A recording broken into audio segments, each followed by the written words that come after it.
Hey y'all, welcome back. Got another episode of Less is More. And I believe I said last time we were going to talk about the enhanced portals. You can see we've got one up here. Now, there is an option in the config that you can use this mod without power. Um, so if you were playing a mod pack that say did not have power generation of some, there's some weird ones out there that are magic based or whatever. You can still do this. Just set it in config to not require power. But down here we have our dimensional bridge. This is what you need to kind of power all your portals. This is the smallest version because we're not going to be running that many. Probably no more than 2 or 3 of these things. Um, just a easy, quick way for us to get around instead of climbing a ladder up to our mob spawner area. But you can see this one's being powered by a steam dynamo, and you notice it's all kind of piped in. There's I tried using teleport pipes, but one thing I forgot about Buildcraft, those pipes will just keep dumping stuff. Like nothing will come out of these pipes if it's got nowhere to go. If I put a servo on here, like this is linked up over to our the other area, the tree farm area. There's just a item duct, not an item duct, that comes over here, and it feeds these 2 dynamos. And the water, of course, both of them come from the same spot. Well, that's weird. So it comes over and powers our dimensional bridge. You can see it's got 30,000 RF in it. I guess it says there too. So this is needed to kind of power and link your other portals together. Well,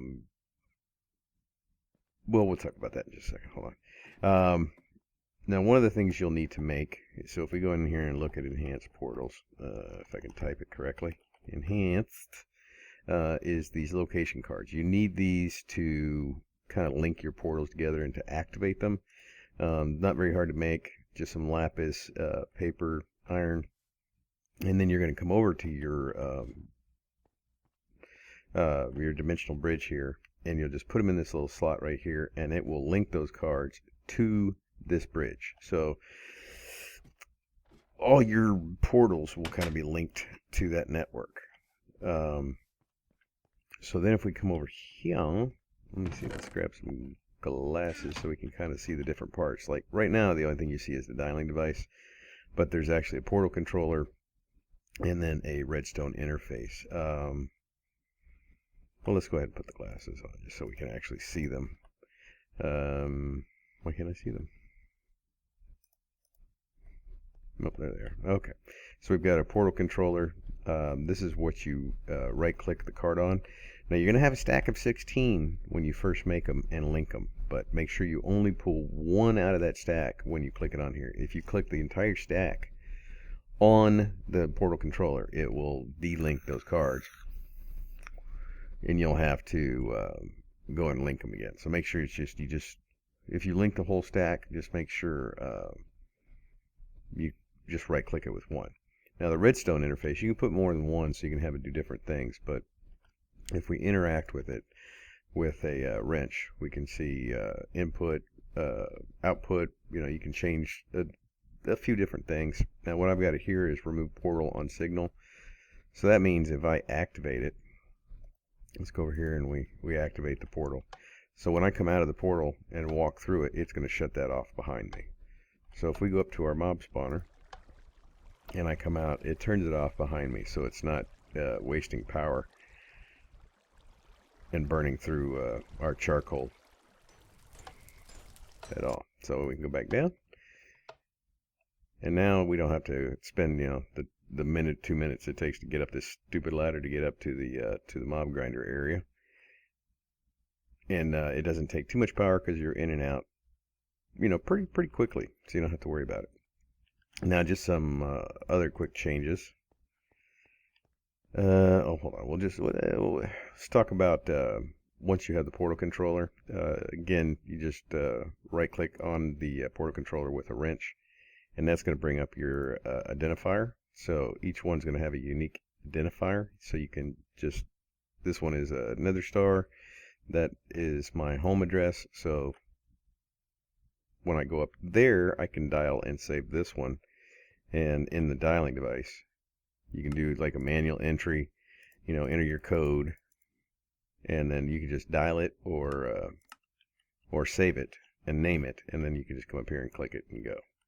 There's a bunch of stuff you can do with Computercraft with this. I don't know if I'm going to mess around with that or not.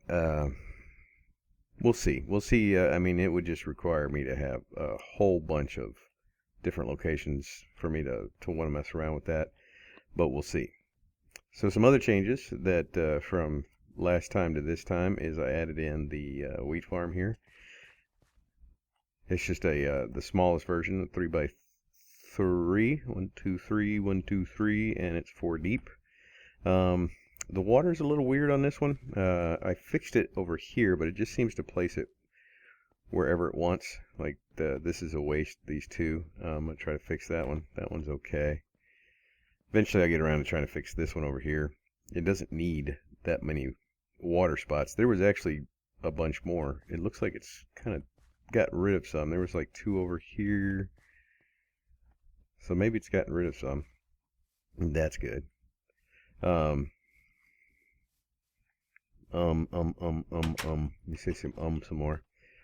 But you can see over here where I had to pull the charcoal out, and then it goes over to the wheat farm. And again, the reason for that is if I used a teleport pipe, it just kept pulling and pulling and pulling and pulling. And even though there was nowhere for it to go. So that's never a good thing. It starts dumping all your charcoal out all over the place. So for now I'm using pipes until I can get to Tesseracts.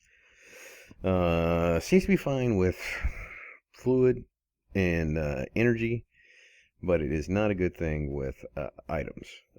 Both the blue power and the Buildcraft and blue power, both their pipes will just keep bouncing back and forth, so or shooting it out the end. It'll just keep pulling, so that's no good.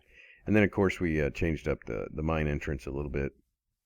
Just that big kind of square wooden building. I wasn't real happy with that. That sucked. So we added in.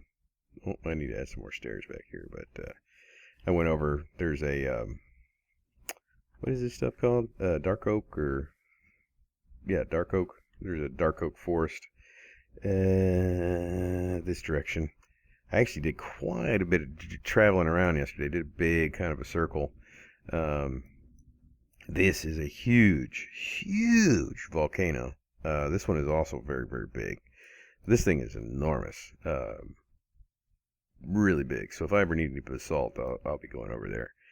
But just a lot of desert so far. I was looking for spruce. I wanted spruce. I didn't want the dark oak.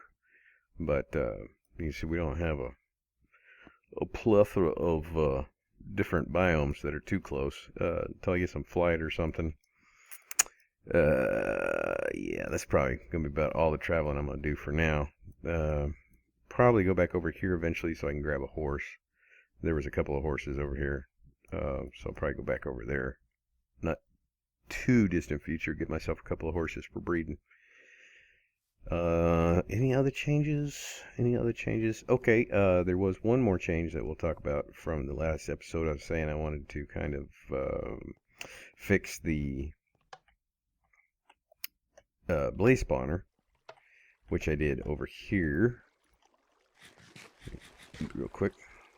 What I did is there's now the water flows down. It ends kind of like right here, and then there's a water source block on each corner that pushes them towards the middle, and then there's a see if we can see it here. There's a sign right there that kind of gives a dead space. Now, this isn't a perfect design because if they dick around too much in there, the water will kill them. And we don't have conveyor belts on any mod in this, so they come in there and they go into that spot and they get killed. And then the turtle picks up the blaze rods. So, like I said, it's not perfect, but until we can start doing soul shards, where I can make something a little bit different. This will have to do for now. So that's pretty much it for this one. I did find, I was lighting up a cave on